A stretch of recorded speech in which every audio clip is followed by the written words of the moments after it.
Good morning, everybody. I hope everybody's well. So, I want to start off with a joke. I want to start off this morning a little lighthearted before we get into some more intense conversation. So, why doesn't LeBron James ever sweat? Anybody know? Because he has a lot of fans. What do you guys think about that one? Anyways, maybe that's a little bit of a dad joke. Well, so today I want to talk to you guys about managing emotions. How many of you guys have emotions? I do. We all do. We all experience throughout a week, throughout a typical day, a variety of different emotions. So usually we tend to get stuck on kind of the more challenging ones. And that's what we're going to talk about today. How to manage some of those difficult emotions that you may be experiencing in your life. You know, you guys are in a place in your life where there's just like what we've talked about before, there's lots of changes. Your body is changing, hormones are changing, school is changing, there might be stuff at home that's changing. And all of that brings up a lot of emotions from anger to sadness, anxiety, stress, confusion. So, those are some difficult emotions that many of you just might be experiencing from time to time. And I've heard from lots of different students over the past couple of weeks of they're feeling kind of overwhelmed and kind of stressed with school stuff. And I just want to remind you just a little bit that you have never been in the seventh grade before. You have never been in the eighth grade before. So this is all new to you, and it's understandable that you're not sure how to prioritize some things, how to make it work for you. But we're at the start of a school year and you have time. You're going to figure out the routine that works for you. So give yourself a little bit of grace. Be kind to yourself about this. You're going to figure it out. But in the meantime, those emotions can feel really overwhelming and can really get us off track, either making poor choices or just not being the best person that we can be. So, I want to talk about some ways that we can manage our emotions. And after I talk, there's going to be a little bit of a video where there's some middle schoolers talking about how they have difficult emotions and how they have learned to manage those emotions. So, Mrs. Floyd's tips for managing emotions. First is I think it's always helpful when we notice that we're feeling intense emotions, whether anger or anxiety, stress, to be willing to try and take 1 to 3 minutes of a break. Take some deep, slow, deep breaths. We've talked about that before. Just take some slow, deep breaths to kind of relax ourselves and then get back to what we need to be doing. Number two is just to be able to kind of use our environment as a way to help us calm down.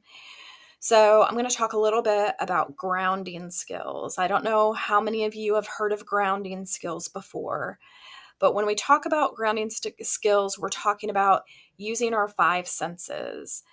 So if I'm feeling really dysregulated with my emotions, I'm feeling angry or anxious or sad or all of those, I'm going to look around the room and try and find five things that are the shape of a triangle or five objects that are blue. Then I'm going to go to four sounds that I hear. Can I identify four sounds that I hear in this room? Then we're going to go to three. What are three things that I might be able to smell? Are there three things that I can smell, different scents? Two, what are two things that I can touch? How would I describe what the surface of my desk feels like to someone? Maybe someone who's never had a desk or touched a desk. How would I describe it to them? The arm of my sweater. How would I describe the texture of that sweater to someone who may have never touched a sweater? And the last one, The last one would be of my senses, taste. Putting a mint in your mouth, or, you know, something like a Jolly Rancher or something like that, just to describe the taste of that mint or that Jolly Rancher. So those are grounding skills, and they keep us in the here and now. They pull us away from those anxious thoughts or those angry thoughts just briefly until we're able to kind of be a little bit more calm. The last thing I just want to remind you of as well is find somebody to talk to. Go to a teacher, come to me or any of the guidance counselors or administration. We are all here for you, and we want to see and celebrate with you your successes. We all have good days, we all have hard days. So let's support one another to kind of get through. So lots of difficult emotions are going to come up for you this school year. That is okay. Again, that's being human. I want you guys to watch this video, listen to these other middle schoolers and kind of the coping skills that they've talked about that they use.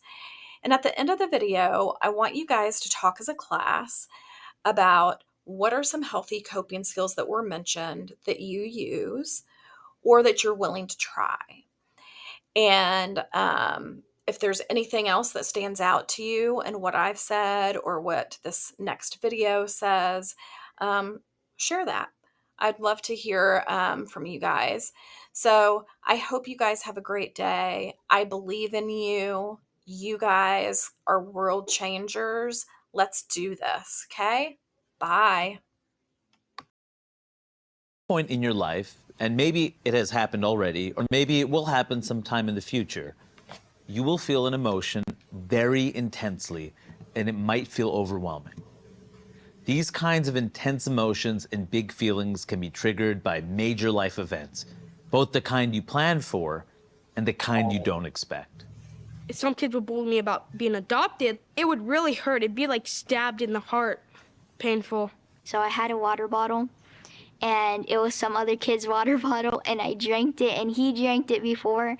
And I remember that there's this one kid who ended up saying, "Hey," I don't know his name, "Hey, that was Jason's water bottle." And I remember that I looked at everyone, and everyone started laughing at me for making like this small little mistake. And that made me feel embarrassed and ashamed of myself because I did that one little mistake. I think one of my darkest days was when I lost my grandpa. He was in a car accident and he sadly died on his birthday, which was even like worse for me. Like I felt like I should have been there to help him, like tell him like, oh, there's a car accident coming for you. Just be careful when you're on the road. My mind will really trick me into thinking that my grandma's still alive. My grandma died a couple months ago. And so I get images of her that she's still alive, and then I'm talking to her, hanging out with her, going to the mall with her because she used to love going to the mall. And then it would just like all turn black, and then I would snap back into reality. I hope you'll remember that there are lots of people around you who have been right where you are. When you experience these heavy emotions, it can feel like you're so full of feelings that you need to do something. I just felt like screaming at the top of my lungs. I want to be happy, but sometimes those thoughts just overpower your happiness, and it feels like you'll never be happy. I had a very, disturbing point of view to stuff. It was always violence was the answer. If they're not gonna stop, then pain will stop it. These urges can feel all-consuming, but here's the good news. Your body often can't keep up with that level of intensity for too long. No feeling lasts forever, even if you feel like it will. And we can ride out these big emotions like a wave. Their intensity will decrease over time. I feel like the more and more I go, it just gets more manageable. And You know, you just have to take a break. I just gotta let time go, and over time it'll get better. One strategy to ride the wave of these feelings is to focus on a sensory experience that will help tie you to the world around you. For example, Music just puts me in a mood changer every day. Like candles or even essential oils, and just sniffing them. At school, they teach us a starfish motion where we go like that and just trace around our fingers as starfish, and that helped me a lot. I like dark chocolate, but not too dark. I take bit by bit, and like just on one piece, and I just focus instead of having like a mouthful and just a bunch of flavor. It's more relaxing if you just have like bit by bit. Sometimes when I'm really angry, I decide to use that in a good way to do workout. After that, then all my anger was burned out and I felt fine. looking at pictures of your family, listening to music you enjoy, tasting some comfort food, smelling perfume or a candle, all these things can help you ride out overwhelming emotions. So I play soccer, so like kicking the ball makes it's like I'm putting the energy into the soccer ball and I'm just kicking it away. My mom got me my dog, and he's a little Chiweenie, and he's kind of furry, and so he's really soft, and like he'll just like cuddle up next to me during nighttime, whether it's on my legs or up here or above my head. If I'm like thinking of a lot of stuff, I'll like get his chest next to me and I'll listen to his little heartbeat and stuff, and like just that sound of the heartbeat just like helps me calm down. Also, when you're feeling something very intensely, it can help to force yourself to go out and do stuff. Like take a walk, hang out with your friends, kick a soccer ball, that kind of thing. The most important thing is to be patient with yourself and see what works for you.